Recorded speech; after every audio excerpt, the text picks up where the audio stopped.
Hello नमस्ते सबैजनालाई अनि स्वागत छ तपाईहरुलाई मेरो मिनी ब्लगमा।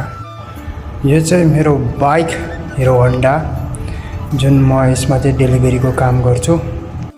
बिहान बिहान उठेर आएर हेर्दा त बाइक त पुरा फोहोर भएर धुलो उडेर बसिरहेको रहेछ।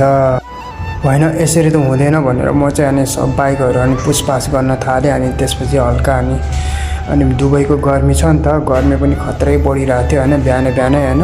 अनि त्यही भएर अनि जे होस् अब आफूले चलाउने बाइक हो भनेर चाहिँ पुरा सफाई गर्न लाग्यो। अनि हातले पुरा रगडी यताउति गरेर हैन पुरा के गर्नु, अब दिनभरि चलाउनु पर्छ यो बाइक भनेर सफाई गर्न लाग्यो म चाहिँ। अनि त्यसपछि फेरि आफूलाई डेलिभरी पनि जानुपर्छ नि त, अनि एकदमै गाह्रो पनि हुन्छ। अनि चाँडो डेलिभरी पनि सिधाउनुपर्छ। अनि त्यसपछि हामीले सफाई गरेपछि चाहिँ यो देख्न सक्नुहुन्छ तपाईहरुले हाम्रो बाइकको लुक्स अलिअलि सफा भएको छ।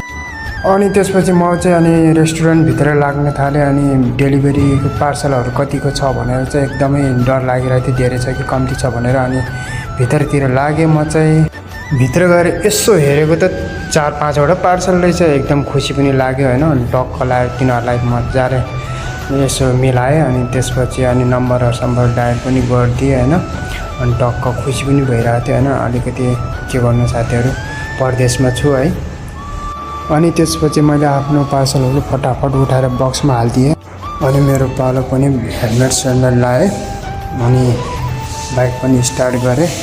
अब डेलिभरी जानुपर्छ नि त, किनभने मलाई टाइममा डेलिभरी दिएर फर्किनु पनि छ। त्यसपछि म सारारारारा स्टार्ट गरेर बाइक हुर्काउन थाले। अनि मेरो चाहिँ पहिलो डेलिभरी गर्नु थियो, त्यो रुमको नजिकै थियो। अनि त्यहाँनिर डेलिभरी गरिदिए एउटा मान्छेलाई। अनि त्यसपछि फर्के। अनि फर्केर फेरि अनि अर्को मान्छेलाई कल गर्न थाले फटाफट। अनि ल है डेलिभरी खाना आछ भनेर भने। अनि फेरि सिधै त्यसको कम्पनीमा बाइक लिएर गएँ। टक्क सररररररर गएँ म। सरर जाँदै थिएँ।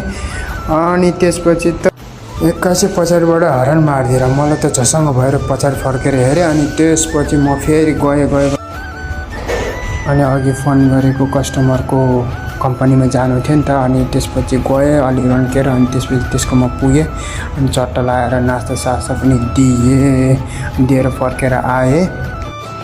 मेरो पालो पनि हैन फटाफट अनि खाजाहरुको त्यो डेलिभरी फटाफट गरिदिए। अनि त्यसपछि गरेर एउटा कस्टमरको खाजा हेरेको त पुरा पोखेर सब्जी पोखेको रहेछ। अनि एकदमै डर पनि लागिरहेको थियो, के भन्ने होला, त्यो कस्टमरले के सोच्ने होला, अब गाली गर्ने होला भनेर बसिरहेको थिएँ। अनि त्यसपछि जेसुकै होस् भनेर